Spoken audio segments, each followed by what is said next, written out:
इस वीडियो में देखने को मिलेगा इतिहाद टाउन के इन्वेस्टर के लिए झटके, रहायशियों के बढ़ते हुए मसले और फेज़ 1 की मिसमैनेज्ड एक्सटेंशन के रेजिडेंट को दिन रात मिलने वाले झटके। मैं इतिहाद टाउन में लास्ट 2 ईयर से रह रहा हूँ। यहाँ रहते हुए जो मेरा एक्सपीरियंस है आज मैं आपके साथ वो शेयर कर रहा हूँ। इतिहाद टाउन इन्वेस्टर के लिए एक आइडियल सोसाइटी है। ऑन ग्राउंड प्लॉट हैं, लोकेशन इससे बेहतर हो नहीं सकती। मोटरवे, मुल्तान रोड और रायवन रोड का जो जंक्शन बनता है वहाँ ये सोसाइटी है। बहुत ही वीआईपी किस्म का सोसाइटी ऑफिस है। रात के वक्त विज़िट करें तो लगता ही नहीं कि आप पाकिस्तान में हैं। इतनी लाइट्स के फ्लड लाइट मैच हो सकता है। 14 अगस्त या इस तरह के जो त्यौहार होते हैं वो हों तो फायरवर्क, म्यूज़िकल नाइट और इस तरह के और बहुत सारे स्पेशल किस्म के अरेंजमेंट्स होते हैं। जैसे आजकल वर्ल्ड कप चल रहा है तो पाकिस्तान और इंडिया का मैच होगा वो आपको बिग स्क्रीन को पे देखने को मिलेगा। इस तरह के झटके यहाँ पे चलते रहते हैं। लेकिन इतिहाद टाउन जहाँ एक तरफ इन्वेस्टर के लिए जन्नत है तो दूसरी तरफ रहायशियों के लिए एक डरावने ख्वाब से कम नहीं है। ये देखें इतिहाद टाउन का अगला सीन जी। ये 15-20 मिनट की बारिश के बाद ये सीन हो जाता है इधर। ये सिटी विद इन सिटी का कॉन्सेप्ट तो आप लोगों ने सुना होगा। शहर के अंदर एक पिंड वाला एक्सपीरियंस करना चाहते हैं तो चुपचाप आके इतिहाद टाउन बस जाएं। ई ब्लॉक में एक बेसमेंट बन रही है तो अहबाब ज़रा एहतियात करके यहाँ से गुजरना। ये रोड जो है अंदर से ये देखें खाली हो चुकी है और किसी वक्त भी यहाँ से ये गिर सकती है। और मैं कोशिश करता हूँ मैं किसी गार्ड को कहूँ कि यहाँ पे कोई बैरियर लगाएं या ये रोड आर्जी तौर पे बंद कर दी जाए। ये मेन रोड के बिल्कुल सामने ये एक बेसमेंट खुदी हुई है और ये पानी से फील है 2-3 दिन से। ये देखें ये इधर भी ठीक है। तो जो अहबाब इधर से गुजर रहे हैं ज़रा ई ब्लॉक वाले एहतियात कीजिए। शुक्रिया जी। अस्सलाम वालेकुम। फेज़ 1 में जो ब्लॉक ए और बी तो पिछले 5-6 साल या इससे ज़्यादा टाइम से आबाद हैं। ब्लॉक सी, डी और ई भी साल 2 साल से वहाँ पे रहायश भी है और कंस्ट्रक्शन का काम भी बहुत तेज़ी से चल रहा है। लेकिन यहाँ पे आज तक ना तो कोई स्कूल है ना कोई मेडिकल फैसिलिटी है। अभी तक कंप्रोमाइज किस्म की सिक्योरिटी है। सिक्योरिटी की तो फ़ौज है इनके पास, लेकिन क्योंकि बाउंड्री वॉल नहीं है तो वो इतनी बड़ी फ़ौज क्या कर लेगी। इतिहाद टाउन का क्लेम है कि इनके पास लाहौर का बेस्ट और बिगेस्ट कमर्शियल एरिया है। लेकिन there is not even a single commercial shop in this society to date. 5-6 साल से ब्लॉक ए आबाद ही है ना, तो 5-6 साल जैसे ज़्यादा का टाइम बहुत टाइम होता है कमर्शियल एक्टिविटी स्टार्ट होने पे। यहाँ पे आपको ग्रॉसरी की कोई ऑप्शन नहीं मिलेगी, कोई डेयरी दूध दही की कोई शॉप जो नहीं होगी, कोई स्टेशनरी का अरेंजमेंट नहीं होगा, कोई टेलर की शॉप नहीं होगी, कोई बार्बर का जो है वो सेटअप आपको नहीं मिलेगा। एक लंबी लिस्ट है। मतलब आपको यहाँ पे एक भी शॉप नहीं है, सिर्फ एक ढाबा है जो सिर्फ जो आपकी लेबर क्लास है उनको डील करने के लिए उनके पास उस तरह की ही वो चीज़ें भी होती हैं और वो ही प्रोडक्ट्स उनके पास होती हैं। एक मुनासिब और साफ़ सुथरा जो है वो खाना या दूसरी चीज़ें उनके पास अवेलेबल ही नहीं होती। अब ये सारी फैसिलिटी ना होने का मतलब क्या है?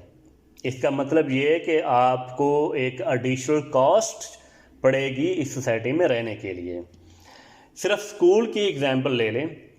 मैंने जैसे बात की कि स्कूल इस सोसाइटी में नहीं है अभी तक और मेरे बच्चे स्कूल गोएंगे और तो मैंने चेक किया है तो यहाँ पे कोई 2, 3, 4 या इवन 5 किलोमीटर रेडियस पे आपको स्कूल मिलते हैं। जितनी आजकल फ्यूल कॉस्ट है तो आपका एक बच्चे की पिक एंड ड्रॉप 10-15 से 20 हज़ार पड़ेगी कि वो आप किस टाइप की कन्वेंस जो है ना वो अपने बच्चे के लिए लगवाते हैं।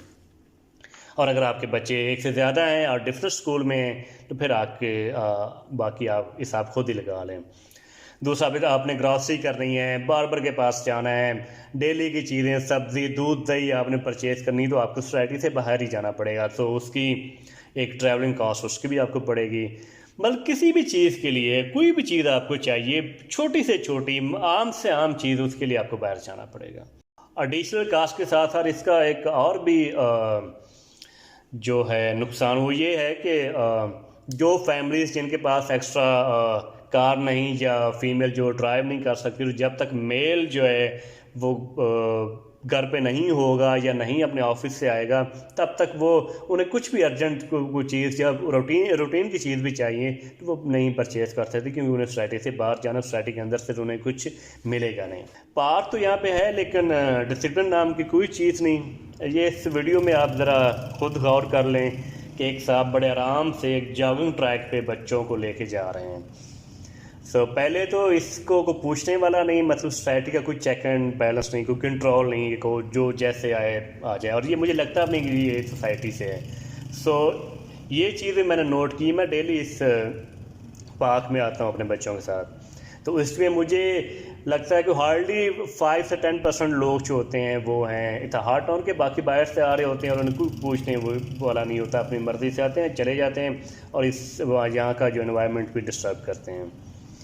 तो दूसरा जिस तरह से ये बंदा जिसकी अभी मैं बात कर रहा था, बाइक वाला जो है ना, ये जिस तरह से बच्चों को लेके जा रहा है, बच्चों की ट्रेनिंग भी ऐसी ही हो रही है। वो भी कल को इतने ही केयरलेस होंगे और उन्हें बिल्कुल सेंस नहीं होगी कि क्या करना चाहिए और क्या नहीं करना चाहिए। कि एक मतलब यार कॉमन सेंस होती है कि एक जॉगिंग ट्रैक पे आप जो है वो बाइक लेके घूम रहे हैं।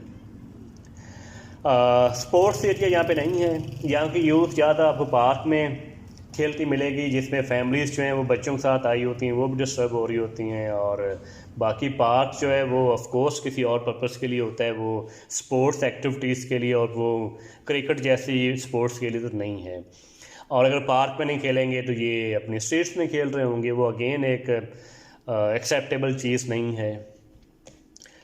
एंट्रेंस पे एक अपना ही सीन होता है। यहाँ पे कोई ई टैग या नॉन ई टैग वाला सिस्टम एग्जिस्ट ही नहीं करता। तो यहाँ पे कंस्ट्रक्शन एक्टिविटीज़ बहुत ज़्यादा हैं, तो लेबर और कंस्ट्रक्शन मटेरियल आ जा रहा होता है, तो उनकी चेकिंग चल रही होती है। तो आपको जो रेजिडेंट होते हैं उनको भी उनके पीछे लाइन में खड़े होकर ठीक ठाक टाइम लगता है। तो यही अगर ये मेहरबानी करके एक ई टैग वाला कोई सिस्टम लगा दे, कितना मतलब ये नॉर्मल चीज़ है आजकल, आम से आम सोसाइटी में चलता है। वो करते हैं तो जो रेजिडेंट हैं जिनके पास ई टैग है वो उसे कम से कम इस सिलसिले से तो ना गुजरना पड़े। मेरा एक सवाल है आपसे, लोग एक प्राइवेट एक्सपेंसिव और गेटेड सोसाइटी क्यों चूज़ करते हैं?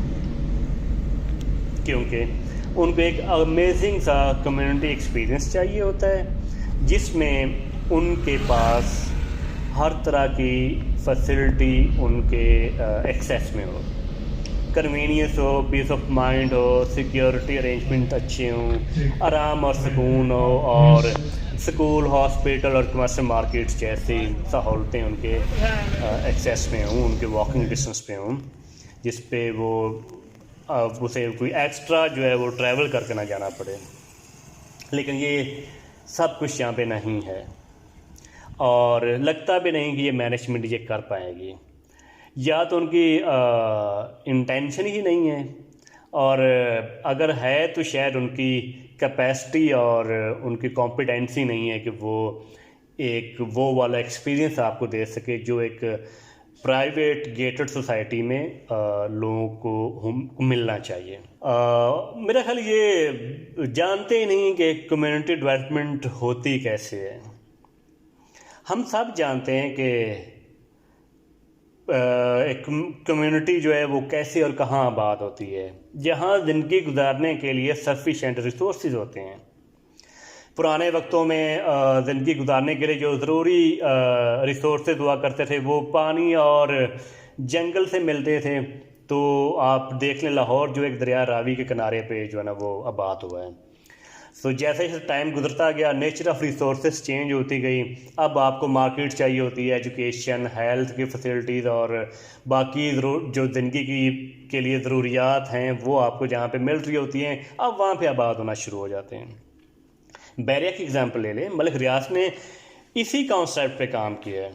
जहाँ भी बैरिया टाउन स्टार्ट हुआ है वहाँ पे कमर्शियल एक्टिविटीज़, फंड एक्टिविटीज़ और ज़रूरी जो फैसिलिटीज़ होती हैं वो उसने स्टार्ट में दे दी हैं। उसके बाद लोग वहाँ पे धड़ा बाद होना शुरू हो गए हैं। सेम मॉडल जो है वो लेक सिटी ने अडॉप्ट किया है, लेकिन यहाँ पे हम सिर्फ जो रेजिडेंट थे वो तो इन चीज़ों का रोना रो रहे थे।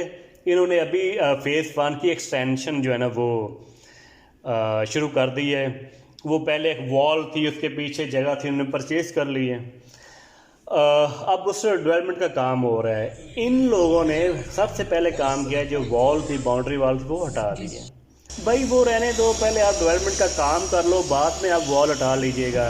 अब जो लोग डी ब्लॉक और ई ब्लॉक में रहते हैं, उस बाउंड्री वॉल के पास थे, अब दिन रात उनके कान जो हैं वो इससे तंग आए होते हैं, मशीनरी की, ट्रैक्टर और ट्रक और इनकी आवाज़ों से।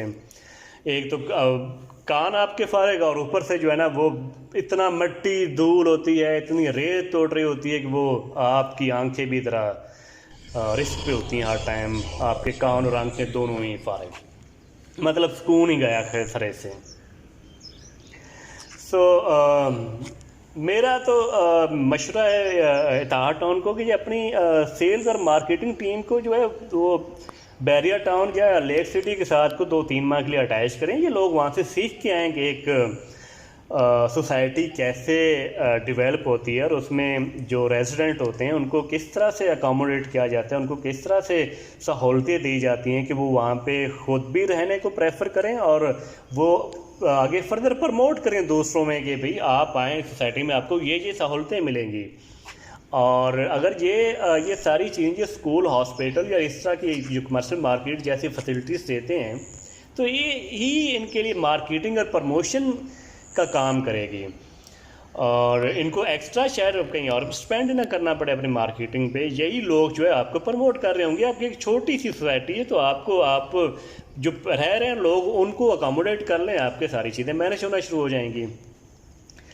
खैर यहाँ पे तो ऐसी ही ज़िंदगी चल रही है। दुआ है कि इत्तेहाद टाउन वाले रेस्टोरेंट को वो एक्सपीरियंस दे सकें जो कि एक गेटेड और प्राइवेट सोसाइटी से लोग एक्सपेक्ट करते हैं।